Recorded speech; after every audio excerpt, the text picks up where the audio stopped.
Right. Hello, everybody, and welcome to this session on project management trends. I can see that some of you have already put in the chat whereabouts you're from in the world. But just to give me a sense of who we've got, because I know that I just sent out a link to, to lots of people. It would be lovely if type in the chat where you are and let's see if it pops up on the map um, while I just admit these other people who are joining us. Yes, so we've got some people over in North America. We've got people in Europe. Wow, down in South Africa as well. And I can see Evan's just joining us too. So there's some names I recognise: Gary and Tanya and Evan and Cindy and Kirsty and Nikki. And it's wonderful. Nikki's just on the map there in New Zealand. Um, it's wonderful to see people from all over the place. So thank you very much for giving up your time to come and to join with us in a conversation about trends today. What we're going to cover off, it will be three trends, three things that I think are worthy of us as project managers considering in our day-to-day lives, with the things that we've got to lead.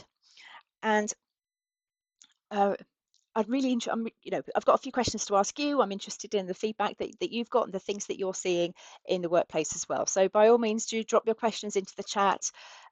You can come off mute and interrupt me. I'm happy for you to do that, or we'll have time at the end for questions as well if you'd rather save them up until later. We've got other people joining us now, so I'm just uh, letting them in. Fabulous. All right, now let's make a start because I know that you've got lots of priorities in your day, and I'm always really keen to try and make an effort to start things on time. But I did want to preface this by saying that trends are that kind of subject that we hear about all the time, right? Where everybody and their dog has got an opinion on whether or not this thing is a trend or that thing is a trend. So I've got no particular special insight into trends. There's no crystal ball I have that other project managers don't have, but I have followed the evolution of project management for quite a while in my career. And way back in 2008, I gave a talk about trends back as they were then and how we were working in more collaborative ways um, than perhaps we had done in the past, and how that was important. And back in 2008, I could stand on a stage and talk to a group of sort of middle-aged people, and they found that quite revolutionary. But actually, the pace of change has continued since then, and we've continued to have to adapt to the trends that we find ourselves working within. So my take on trends is that as project managers, our industry, our profession doesn't create big trends. We're not necessarily the ones driving new, fabulous, innovative ways of working. But we do have to implement change within them. So we do have to understand what is affecting the business environment in the round and the context in which we are trying to deliver our work. Because if we don't, we end up being left behind and trying to use methods that don't fit with our stakeholders, that are less appropriate, and that just don't seem to chime with what people are really finding about the way that work is happening these days.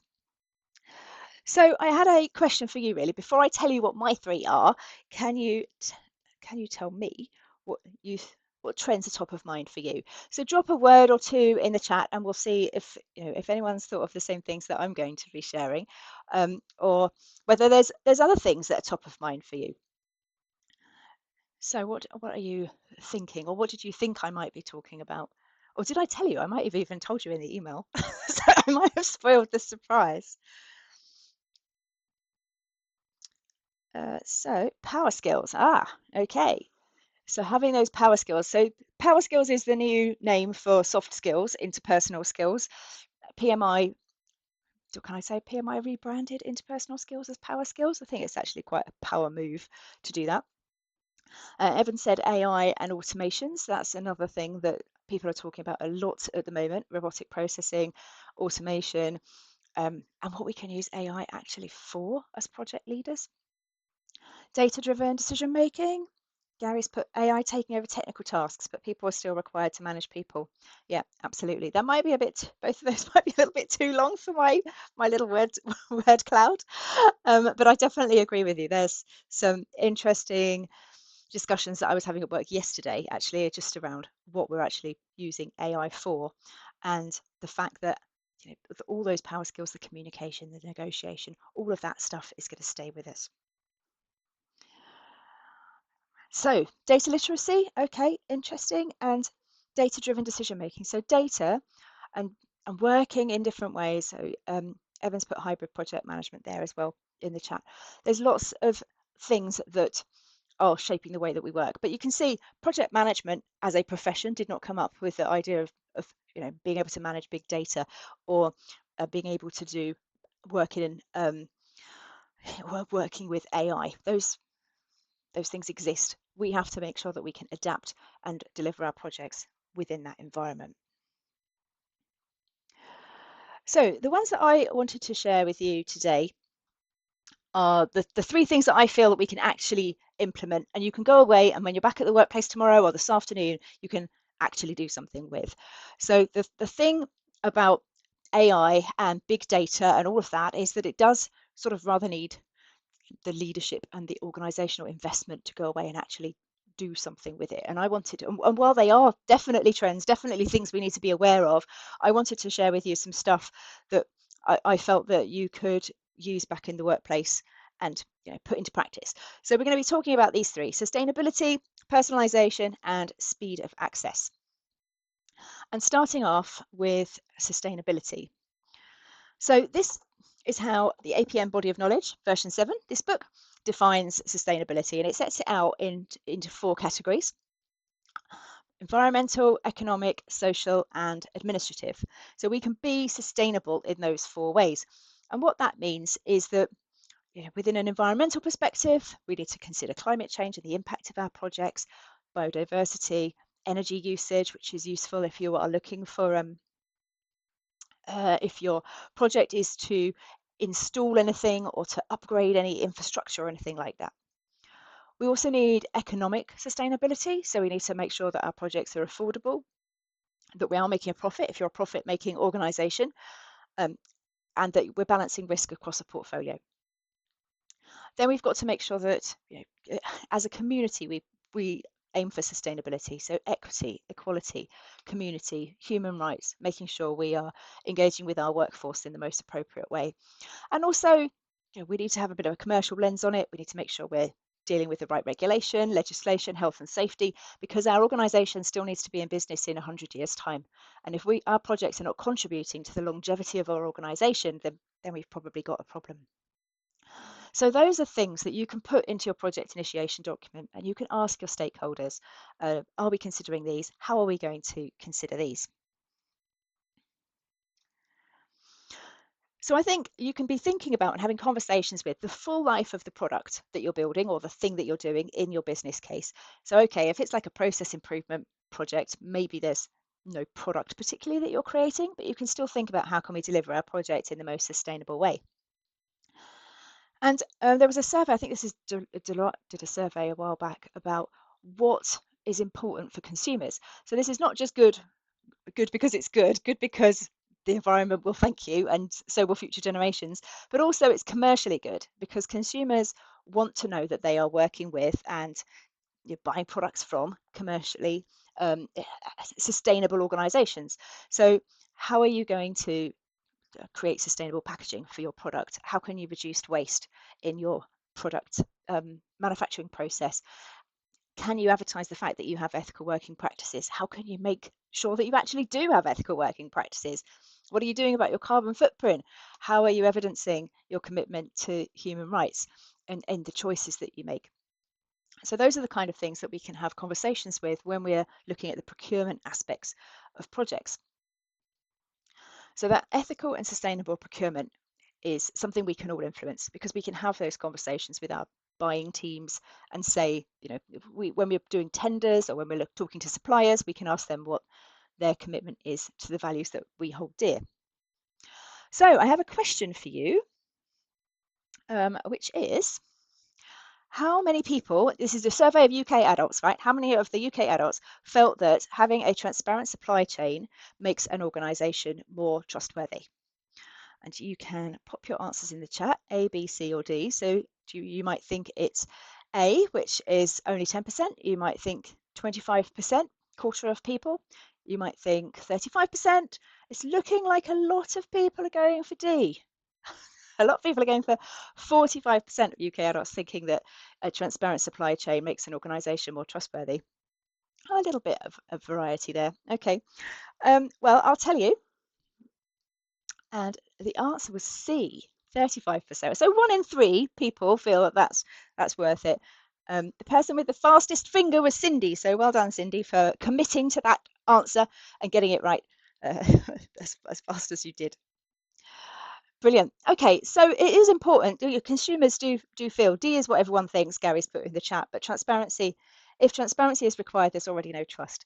So I mean, that's definitely a consideration, isn't it? Is how do you build up trust with your consumer base so that they automatically know that your brand stands for this level of transparency and commitment to sustainability?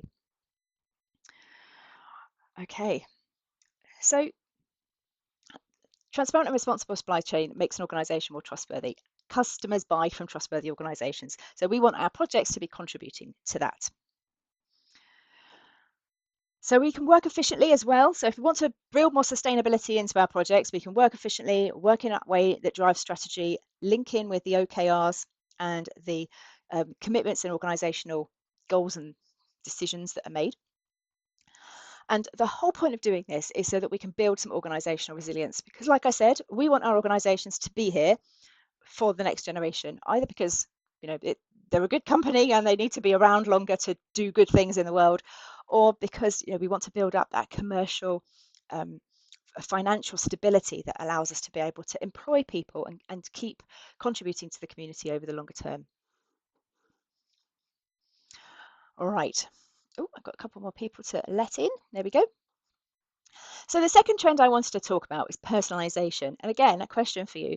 Do you expect there to be personalization in the things that you are buying? So let's say you're going out, you're buying something. Do you expect, a personalized service these days in a way that perhaps, when the internet first started, we had less? So you can write in the chat, yes or no. Let's see. Roxana's put A, A and B won't work. I don't think. I have to put yes and no. But mixture of people. So a lot of people saying no, they're not as bothered about having a personalized service, which is really interesting. And I think it perhaps if you look back, I'm thinking of grocery shopping and going back to watching Call the Midwife on TV and seeing people deliver bread to their local houses, little boys on bicycles with baskets delivering bread, and very personalized service through to the 1980s world of big supermarkets where everything was self-serve. So there's been ups and downs of personalization over the years, but I think from a perspective of what we do within our projects, people do expect it. So while it might not be something that's personally important to you, lots and lots of customers, 71% of people who are buying our products expect there to be a level of personalization. And 76% of people say that they get frustrated when they don't get that level of service. So that's, quite a lot really. And it's everywhere, isn't it? So, some screenshots. Your Amazon basket is personalized. Your Tesco shopping, for those of you who are not in the UK, I don't know, is Tesco's everywhere? Tesco's is like a grocery shop.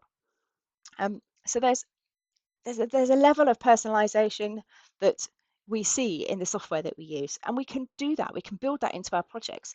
We can make sure that the journey is tailored for people with the products that we're building, because the technology is there and it's actually not that difficult to surface the right particular things that people are interested in. So we can tailor both the product that we're building, but we can also tailor project information. So if stakeholders are used to getting certain levels of experience outside of project management, typically they will expect that service from us as well. So we can provide a bit more of a tailored service by taking into account stakeholders and what they're expecting to receive from us as project managers. And the stakeholder lifecycle gives us a bit of a framework to do that. So we can start off with identifying our stakeholders. They probably have minimal involvement in the project at that point. So we would be treating them as somebody who needs lots of information about the project, needs to understand the whys and wherefores of the project, and they need that kind of onboarding experience from us. Then they can be part of the team. So our working relationships begin to form. We know what their communication preferences are. We know whether we text them. We know whether we talk to their PA to try to book a meeting. Those are the kind of conversations that we have early on, and we start to work with the person in the way that best fits their needs. And then that behavior gets embedded as the team members get used to working with each other. And then, of course, at the end, your relationship with that stakeholder might dissolve. The contribution, maybe the project ends, or maybe just their section of the project ends, and they step away from the project, even if everyone else carries on. And in this example, for example, it could be the legal team who've got involved at the beginning to draft a contract, but they don't need to stay involved for the whole experience. And I'm sure you can think of within your work environment of other examples of where people have set up, come into a project at a certain point, delivered a particular piece of functionality or played a particular role, and then stepped back from the project. So we can tailor our experiences with that person based on how much they're involved in the project, what stage of that life cycle they're at, and try and give them some information that tailors their experience. A simple, easy way to do that is dashboards based on a single source of the truth. So if you have software that can create a dashboard, then that gives people information and they can tailor it. So they can see the widgets on the dashboard that particularly give them the information that they need for the decision making or for the information or for the action taking that it is that they have to do. We can also consider the user journey within the product. We can segment communications appropriately. We can let people choose the segments that they want to be in. So if we are writing out to a whole organization saying this big organizational change is coming, can we let people opt in? Do you want to hear about this every week? Do you want to receive my project newsletter? Do you want to get a set of slides that as a team leader, you can use to brief your colleagues? Or would you rather have a video? Whatever options you can offer, we can ask people what their preferences are and do our best to fulfill those. Now, clearly, you've got to balance that with how much effort and time it's going to take to manage various different channels of communication. But if there are one or two clear-cut options for you in the work that you're doing, then it's probably worth giving people choices. Right, and why do we do this? Why do we care? Because the closer we get to stakeholders, the bigger our results. So when we've got great working relationships with stakeholders, when they are listening to us, when they open our emails, when they trust what we're telling them, we're going to get a better outcome because they will adopt the change that we are delivering. They'll start to use the tools. They will complete their tasks more quickly because they understand the mission and the vision of the project. So there's definitely value in building those great trusted working relationships with stakeholders, and personalization is an easy trend to get on board with to help you do that. Okay, the third trend we're going to talk about is speed of access. And what do I mean by that? I mean everything is instantly Googleable. And I remember when this changed, right? Because I am that old and I've been in projects that long. And when my project sponsor, I don't know, 10 years ago, 15 years ago, started wanting updates really instantly. And he used the example of being able to have the company share price on his phone, and he couldn't get project report because we were still producing project reports in Excel, and he was traveling a lot. And because he was traveling, sorry, just let this person in. He was using a BlackBerry because that's how long back we're going. And on the BlackBerry screen, this Excel spreadsheet thing didn't really show up. He couldn't really see what the responses were. And plus, he knew that it was about a week out of date. A monthly report, in fact, it was a month out of date because it was a monthly report. So as soon as we'd produced it, life had moved on. So he had to wait a month for the next formal project update, which arrived in a format that he barely could read. And he was like, well, I can get the stock price on my phone within seconds. Why can't I get that for my project status updates? So the expectations of our stakeholders have changed over the years, and people are no longer prepared to wait until Friday or the end of the month for an update, when everything else in their life they can have pretty instantly. So that means for us, all we get is loads of requests for ad hoc reports, loads of requests for, I've got a meeting tomorrow, what's the latest status, all this ad hoc things that we are creating. So I have my last question for you actually, which is, on a scale of 1 to 10, or 1 second through to 10 seconds, how long would you wait on a website before you bounced, before you decided that it was loading too slowly and that you would go somewhere else?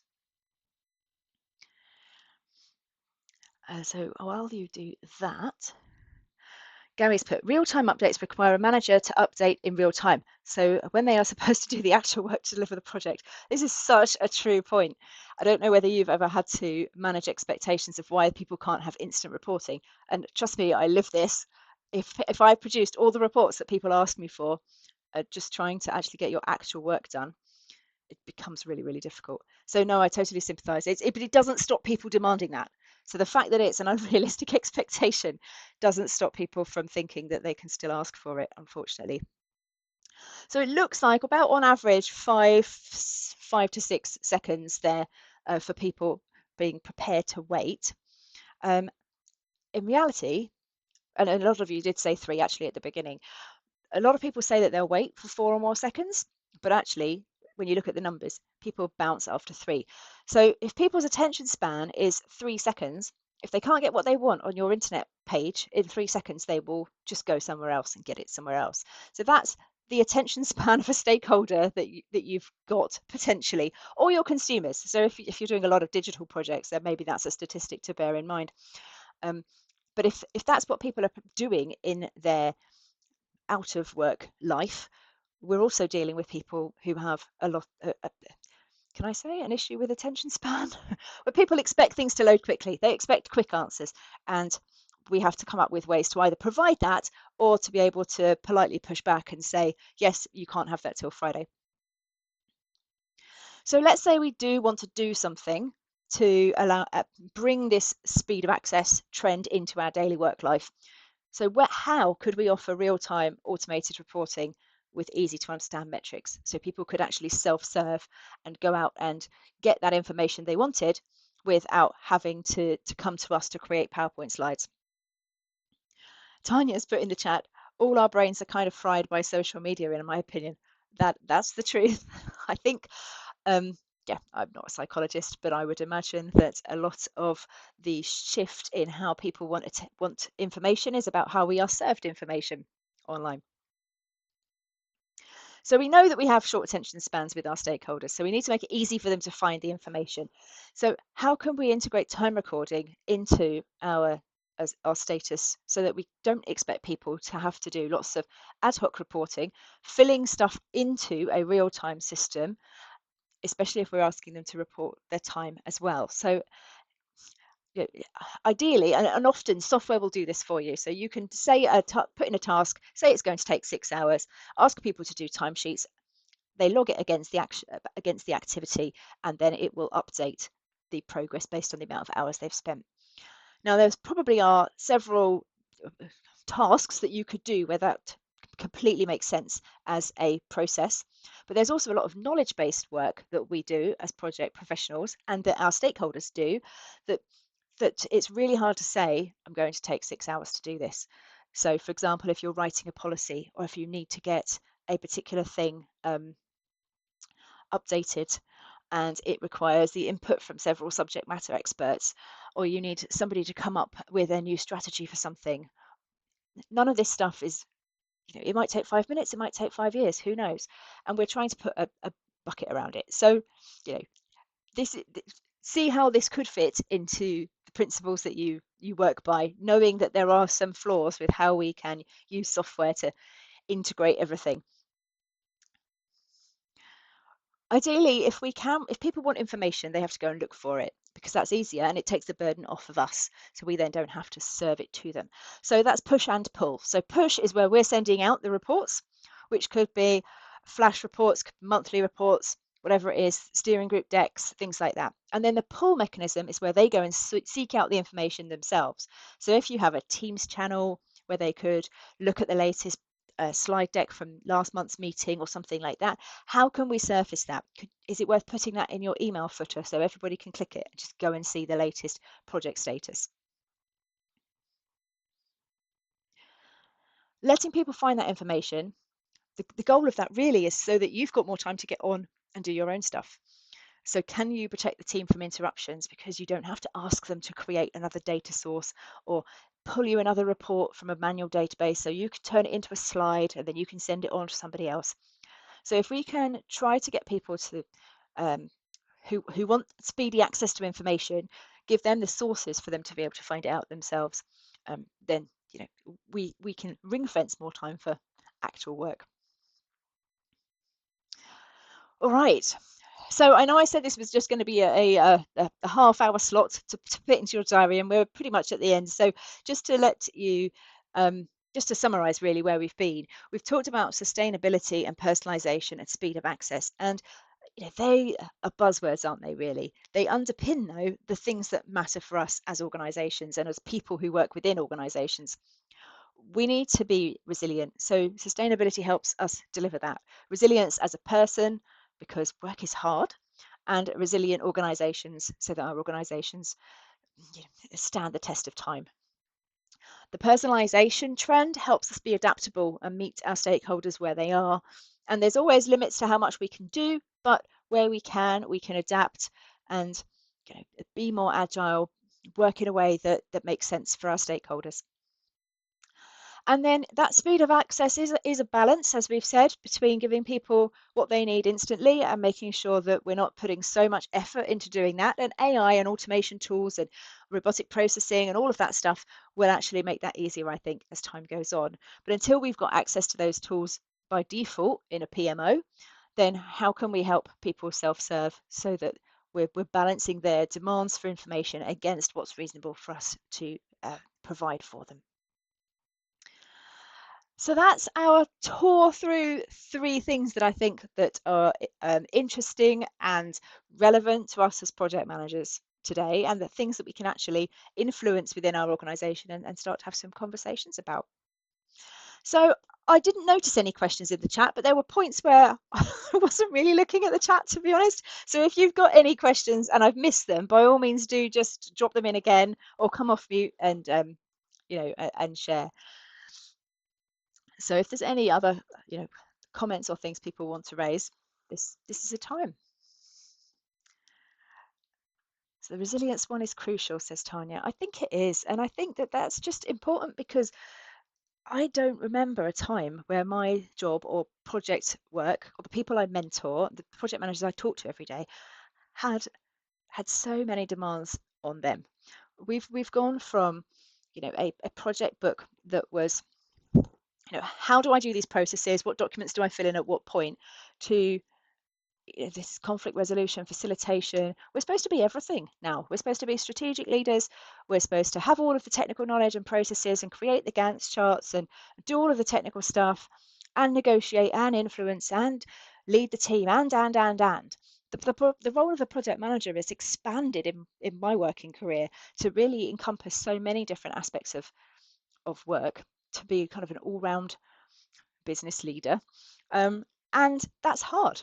And we're still supposed to do this within the hours of 9 till 5:30 and get home in time. It's a lot. So I think that resilience thing is really important. So in fact, I did a talk at a university last Tuesday, and we were talking about boundaries. A lot of the students had questions about how do you manage all of this? How do you do your work-life balance? And it is all about boundaries. What else? Yeah, Alexandra said I was expecting to learn about AI. Well, we could talk about that if people want to chat about AI, but I did a survey last year. You might have seen my post on LinkedIn about it, and most people say they're not using AI. So while AI is fantastic in theory, and it will be in practice as well. But if you think, how can I actually use AI in my job, unless you're using ChatGPT to turn your draft emails into something a bit more polished, which seems to be the case, especially if English is not your first language, or using ChatGPT or another generative AI tool to give you a head start with research or to brainstorm risks, that kind of thing. But like improving my processes, creating little widgets that do things for me and managing actual stuff in a meaningful way. We're not seeing it yet. We might, or maybe some organizations are far further along, but I think a lot of organizations have security concerns. Kirsty says the role now involves so many more soft skills and expectations keep rising. Yeah, yeah. It's all there's so much. There's so much to do. And all we can do is just hang in there, do the best job that we possibly can, show how much, we are contributing value to the organization, and leave work, leave all the job behind, and pick it up again in the morning the next day. A trend in my organisation is accidental project managers as well, something you have to deal with quite a lot. Yes, and I think not just for project managers, but also for project team members who are being pulled into projects, who have to work within the governance structure of a project, and perhaps they've never had to do that before, and they're expected to contribute as well as doing their day job. And I think that's a real challenge for us because we're drawing on their time. So we're going to them and saying, please, can you complete these tasks? And they're saying, but I have an actual job to do. And you're saying, but I need the work done by Friday. And there's this tension between people thinking that you can just make people do more hours, but something has to give. And if it's not their day job, then it will be the project work. And normally it's the project work because their bonuses, their objectives, their manager will all be focused on completing the work that they're actually employed to do. And project work fits around the outside of that. Gary has said, leading without formal authority, having to lead and direct superiors and people you aren't actually in charge of. Yep, that's definitely all part of it, isn't it? And so we're trying to make life easier for our higher ups while also trying to do all the things that we're trying to do and support them and guide them and help them make the right decisions. But a lot of that means more of our time spent collating the information, presenting it in a format that they can understand and use for decision making. Influence without authority is a favorite. Have to leverage other soft skills.